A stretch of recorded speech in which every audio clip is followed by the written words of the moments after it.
Hey GH peeps, welcome back to my channel where we talk all things General Hospital. Today's late night review is for Thursday. It's Thirsty Thursday, y'all. Whoop whoop, time to get it in. The weekend is approaching, baby. It is November the 9th, 2023. So, I hope you guys had a really good Thursday. I had a good Thursday. I got to spend some surprise time with my granddaughter, and that's always a plus. Other than that, just a regular work day. Hope you guys had a really good day, and looking forward to the weekend. How was General Hospital for you guys? I actually worked from home today, so I got to watch it real time. I know I'm still posting late. I apologize. But grandkids, what can you do, But anyway, it was actually okay, there was some, I don't like how General Hospital is weakening the women. Like Anna not, putting two and two together when Dante was just telling her everything what was going on with Charlotte. And why would, I'm looking at her like, come on now, Anna. You're adding the vein. What the hell? But they're doing the same thing with Ava. And it seems like all the powerful, strong women are, and I could be wrong, let me know in the comments, peeps. Let me know in the comments. But I feel like all the strong women are losing their nut crushing, their power boots. You know what I'm saying? These ain't no flimsy women, Even Nina back in the day was a powerhouse. You know what I'm saying? It's just like, are they puffing up the men to make the men look all alter ego? Like, Cody came in there, now he's a model with Sasha. I will say he does have the features, the chiseled chin and all that. But anyway, I'm rambling. Let's get into it, guys. Let's get into it. So today's show starts at the Quartermaines, and looks like Lois is staying. But I'm jumping ahead because Nettie then decided, he's been dumped into the water. He took the big dive, and while he's out there swimming in the water in the middle of the night, Lois and Brooklyn are having wine at the table. Sorry, I'm like, what? He's out there in the middle of the night in the all these seaweeds. He's swimming through all these seaweeds and shit. She just sends an old girl out there that now they're gonna have some good old wine at the table. While he's drowning, they're drinking wine. Okay, I'm sorry guys. No, I didn't have any wine. Weekend time. Anyway. They're discussing Lois leaving, and because Brooke is getting on her feet and she's doing good, and she admits that she is doing a lot better, and it's been a long time since she could say that. Plus, she's got love in her heart. And the convo leads to deception, of course. And Tracy has placed herself as king of the castle, baby. So Brooklyn was right. Tracy, she put herself in a position where she can't be even voted out. You know what I'm saying? So despite whatever Brooklyn does, Tracy has a big part of voting, and she's basically the king of the castle, like Brooklyn said. And then they discuss Nettie Eddie and Lois and his past, and how she fell in love with him as Eddie, and how he was married and popping out of cakes and all that other good stuff. And Brooklyn apologizes to her mom for her going through that. She's like, girl, bye. That's water under the bridge. And then they go back to the business, to the deception part. And Lois is like, you know what I'm saying? She has to keep it real with her daughter because she's been in this business for a long time. And she has to give her the real about it, and the highs and the lows, and you know what I'm saying, how things can, it's like a roller derby, like she said, it's a doggy world, and are you ready for that? And you could have an easier life. You can have this deception that Tracy's leaving, this beautiful gift. You can have this, and you could just, it won't be as, chaotic. And I kind of would have liked if if she would have just kind of just went with, yeah, you can do your music, but keep some shares with deception so that you can keep your eye on things. You know what I'm saying? And you can have that as a cushion. You don't have to make that your 100%er. You can still invest into your music. Lucy and them are pretty sane as far as running the company. They don't need her direct input. Let's be real. Brooklyn Willie was he doing anything? Y'all let me know in the comments. I don't recall Brooklyn coming up with no killer campaigns, but I could be wrong. I could be wrong. But anyway, but yeah, Lois is like, this could be a good easier life for you. Because the music's hard. And she's like, dang, Mom, I'm getting two different feelings from you. Because, you telling me that I'm not going to make it. I would have honestly thought the same thing. But I feel Lois, she wants her daughter to be safe. In the music industry, we're all listeners of music. We hear about the ones that one hit wonders, the ones make a good solid CD and then you never hear from them again. So it can happen. And it's not cheap to be in the music industry at all. But moving along, let's see where we're at. The only was it's getting real. So she's like, there's really no way we can get Granny out. So they have to they have to figure out a plan, to get the Queen out. And Lois reminds her daughter the only way you can get the Queen out is from the inside, not the outside.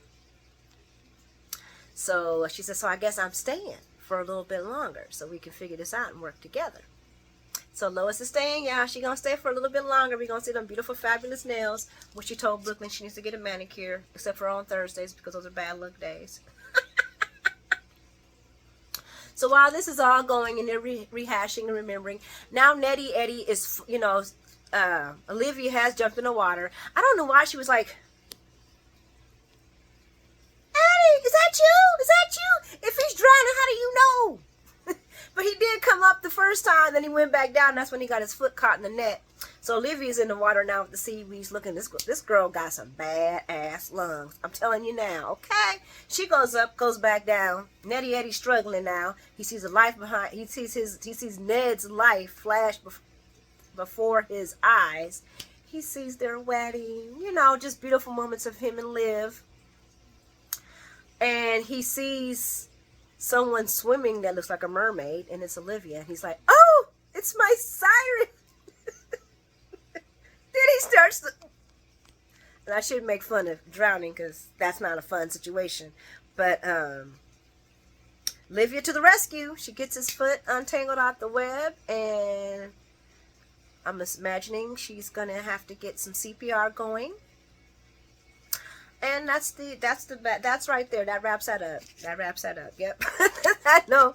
But we see it in the reviews. We all know Ned's back, y'all. Ned is back. Okay? So there's about to be some changes.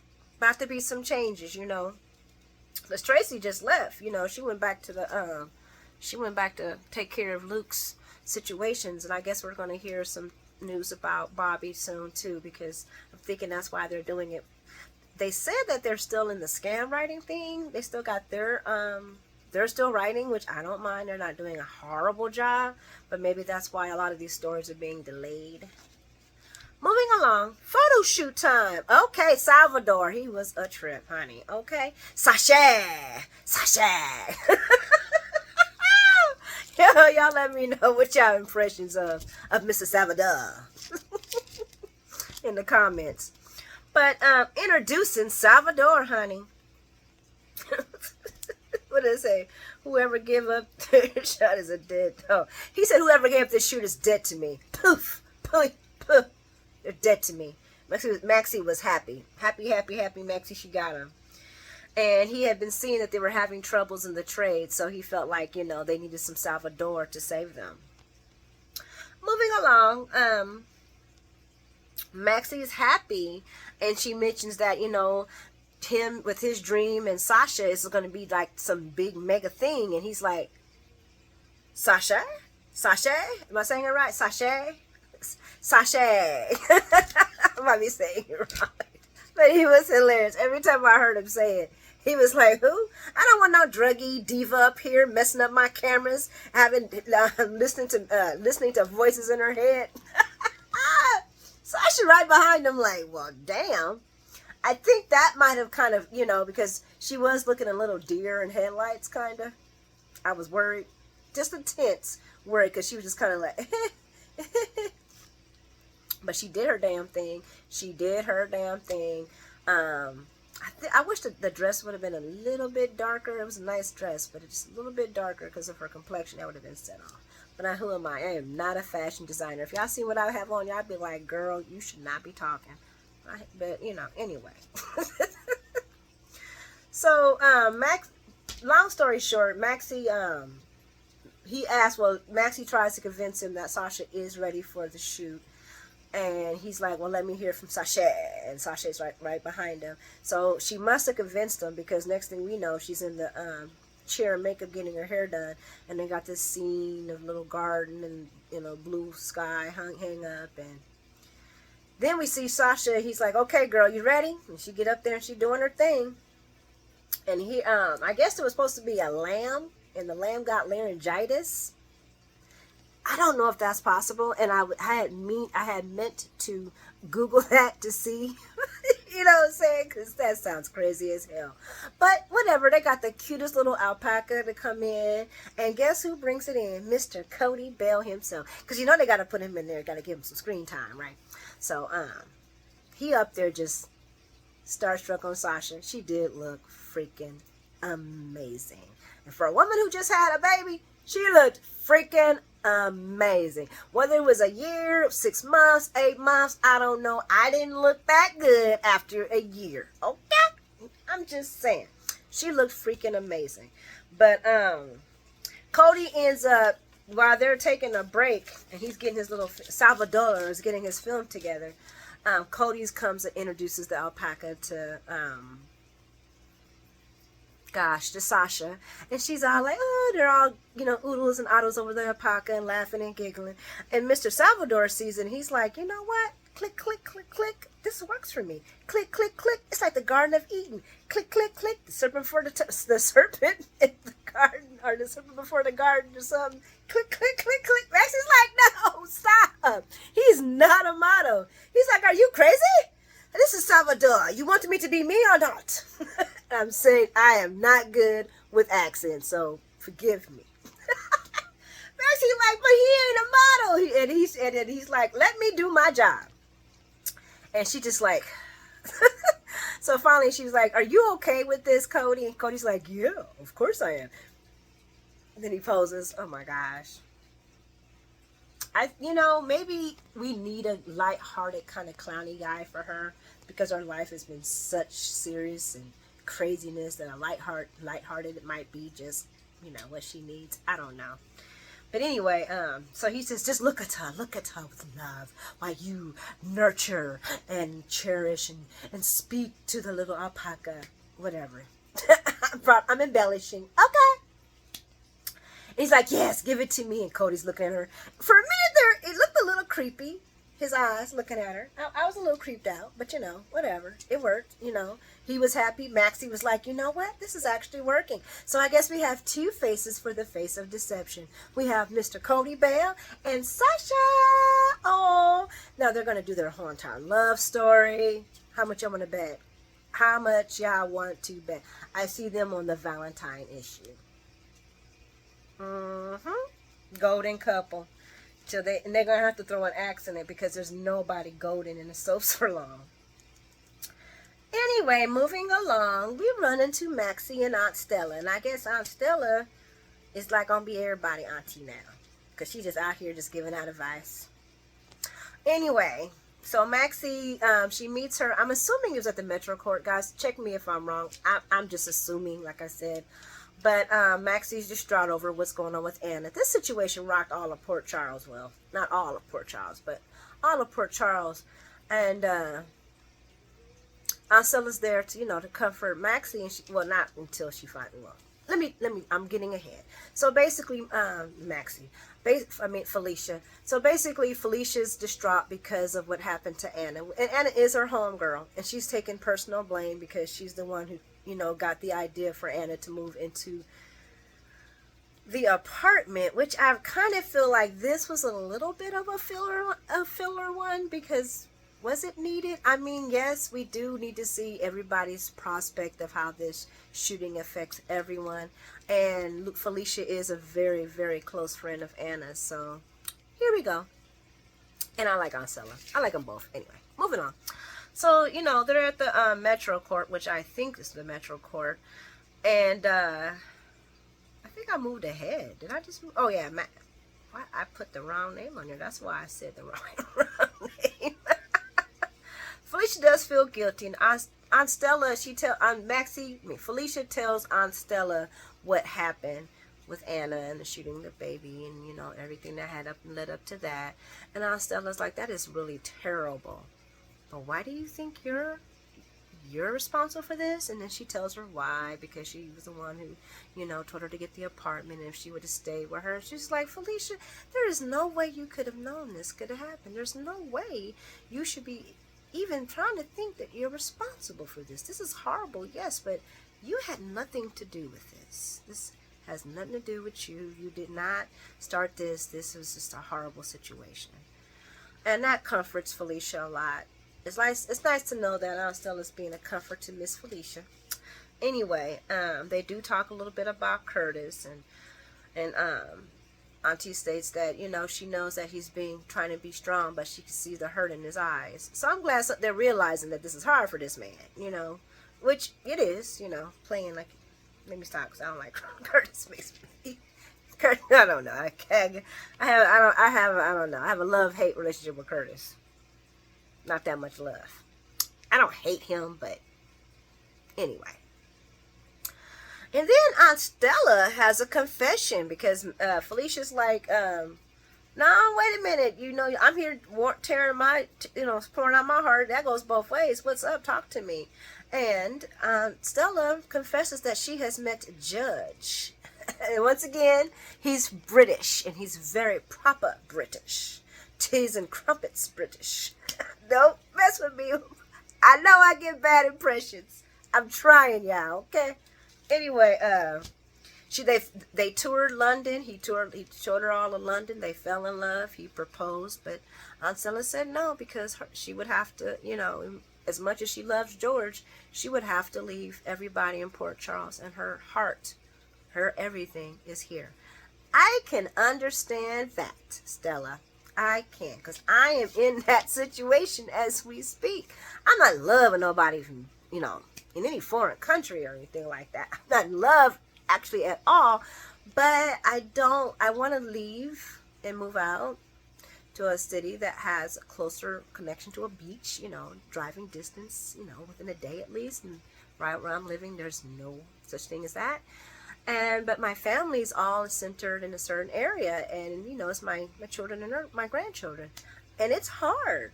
I could see that. Now, if they were grown adults, I don't know why it has to be permanent in London. You could travel back and forth, but I don't know. So maybe, I don't know. My kids are grown. They're not grown, but they grown. But here I am. Not want to leave them, but I'm going to eventually. Moving along. Then we go to what I know was the Metro Court, and Lower there is telling Spencer about what happened with his cousin Charlotte, and that Anna shot him, and she kind of tells him some of it, but not all of it. Like, why, Laura Lou? Why ain't you telling him about Charlotte being a stalker? I mean, that's her cousin, so I doubt he's going to say anything. He says Cassadine. You know what I'm saying? So I don't know why she didn't tell him, yeah, Charlotte's out here stalking people and Anna shot her. But she just says, well, I guess Anna thought she was a threat. You guess, Laura Lou? You guess. I like how her and Nina and Valentine are, painting this picture. Nobody's falling for it, thank God. Moving along. I love Laura Lou, but she's kind of, driving me crazy with this right now. Once another character that's been played and made into, and Laura Lou grew from, because she used to be that way. She grew up fast, hard, and not this. None of my female leads are leading. They're just, I don't know. I don't know. I don't like it. Moving along. She tells him that Charlotte's life is, of course, out of danger, and she's doing okay. And then they move on to, she's like, but I have something else to tell you. It's really serious. I'm like, more serious than his cousin getting shot, but whatever. And she's like, I got something else to tell you. He's like, well, if it's about my dad, I don't want to hear about it. He left me. He left Ace. Fuck him. Boo-hoo. Woo-woo. She's like, well, you're going to have to get over this hate that you have for your father, Spencer. He's like, yeah, well, I'm doing that with being the father to my brother. You are. This is so unnatural for a young man his age to be doing this. I mean, I commend him. And me, my mom had 7 kids, and I was the oldest of those 7 kids. So I did step in a lot, you know, to be there for my brothers and sisters. But there was never, ever, ever, ever, ever, ever, ever, ever a time where I wanted to be the full-time parent. Ever. And maybe that's because I'm a female. I don't know. And my mom had to work and she was going to school at the same time. So she was hardly ever at home. So, but I don't know. Maybe if she left, I mean, of course I wouldn't want them to go to foster care. So I would do anything to keep us all together if something had happened to her. But I just don't see... I don't know. It's like this is weird. It's weird. But anyway, as she's about to tell him about Esme's plans, Esme walks up and tells him Ford, I got fantastic news. I am moving out, bitches. Esme is playing the long game. She knows how to pull Spencer's card. She needs to move the hell out. And if she moves out, guess who's going to come a-falling? Spencer. Trina, dump his ass. And I hate to say that. I really hate to say Trina dump his ass. But are you fucking serious right now? Are you... I hate this because she didn't already gave him the cookies. And you know, it's like, damn, you didn't give him the cookies. Now you got to trash the dude. You know what I'm saying? But man, dump his ass, Trina. He come to you know the review say he gonna come with her with this foolishness. But anyway, I'm jumping ahead because that scene I wanted to slap the taste out of Spencer. I literally did. I was like, you really gonna do my homegirl like this for this heathen that fucked your daddy? I'm just saying, how Spence gonna do Trina like that? You know. Anyway, so he's adamant about how she ain't gonna take her son, and Esme's like, I am, and she walks off, and he's like, Grandma, why you do this to me? Why, Grandma, why you do this to me? Because you're his big brother, not his dad. And then he says, well, he don't got a dad. And you should have said, Laura Lou, yes, he does. He might be somewhere off in the field, but he got a dad, and you're his brother. But what did she say? Well, no, he doesn't. What are you talking about? This child does not miraculously appear. He has a father. Yeah, he's a deadbeat. Psst. So is half the men on this show. No, I'm just joking. No, that's not true. But anyway, I was just caught in my feelings. Anyway, so she says that, you know, as you will always be in Ace's life, but, you know, you're his brother, not his father. Grandma, you're wrong. And he's going stammering out, Ace needs me. Well, I need this to make sense to me, and it's not making sense to me. How he's acting is not making sense to me. I don't get it. But I'm so cool with Miss Trina moving on from his, because I hope she does not accept this crap. I hope she does. You know what? You figure this out. I got college and everything else ahead of me. You want to play daddy, you play daddy. I just hate that she had to give him the cookies, you know? Whatever. So now we're at the penthouse, and Anna wants to go see Valentine. And Sonny's like, you know, I'm going to keep it real with you, Anna. I'm a father, and I just don't think this is a good opportunity or a time for you to be explaining yourself. I don't think he's going to be wanting to hear that. You know what I'm saying? I don't understand what's going on with my Anna. I really don't. She's in shock still. And there's a knock on the door, and it's Dante, and it's like, oh, so you're here to arrest me? And Dante's like, no, actually I'm here as a friend. And then it's like, well, I don't want you to compromise yourself talking to me. But Dante's like, no, I'm just here as a friend because there's just some things we need to talk about as far as, you know, how Charlotte got in. And he tells her about the keys that they found in the backpack. And he describes them to him. And it's like, oh, that's the keys that Maxie gave me. And he's like, when's the last time you seen these keys? And she says, well, when I was at Valentine, and actually Charlotte was there. And he's like, and Dante and Sonny are looking at each other, and Anna's, you know, I'm going to assume that she's traumatized. We're just going to add that up to Anna being traumatized, because there's no way Anna Devane would be like, you know what I'm saying? Anyway. And Dante's like, well, how do you think she got... Sonny's like, well, how do you think she got your keys? Do you think she took them? And she's like, no, why would she do that? Anna, how did she get them? How else did the girl get the keys? Huh? Anna, what? Why would she take the keys? Why wouldn't she take the keys? How else she got the keys, Anna Devane? Come on now, Anna. Master Spy. What's going on here, girl? What's going on here? Anyway, she gets all defensive about the situation, and it's understanding because, you know, she doesn't want to believe that Charlotte's a bad little girl. And she starts linking, saying that the guy from the WSB is using Charlotte to attack her. Now Sonny and Dante look at each other like, hey, Anna's really losing it right now. And she's convinced that this guy is using Charlotte to get to her. So she runs off, and Sonny's like, no. He's like, Dante's like, you don't let her go. Sonny's like, well, you want to stop her? How you going to stop her? What you going to do, Dante? You going to arrest her? No.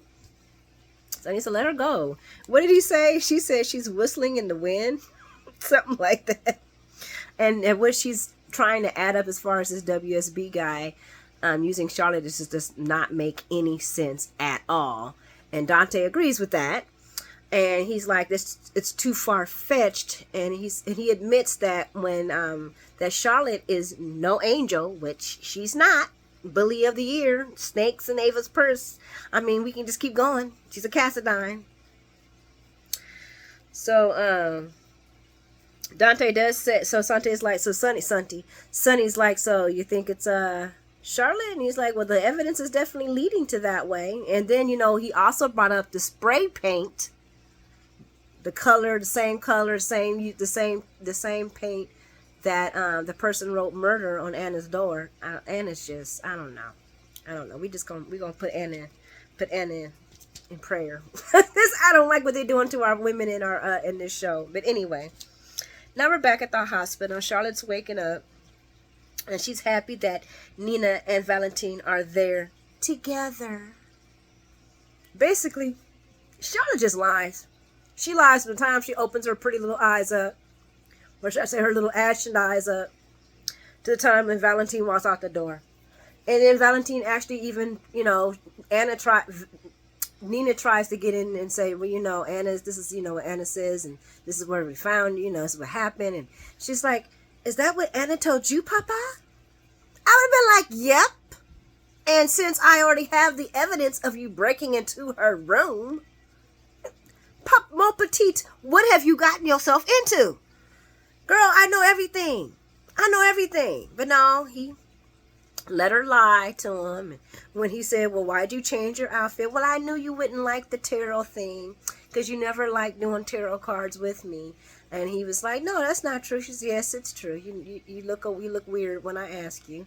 Anybody would, Charlotte. Especially, you know, since that's Helena's thing. And then she's like, she's just lying. She said that she was trying to, I'm going to write down what I said. She started lying. She tried to say that Anna shot her. That was the first thing she said. She didn't say anything about breaking in Anna's apartment at first. She just said we were trick-or-treating and Anna shot me. Then she said that she was just trying to return the keys. Then she said, she told the lie about the tarot outfit because she said, I knew that you wouldn't like me in it, so that's why I changed it to later on.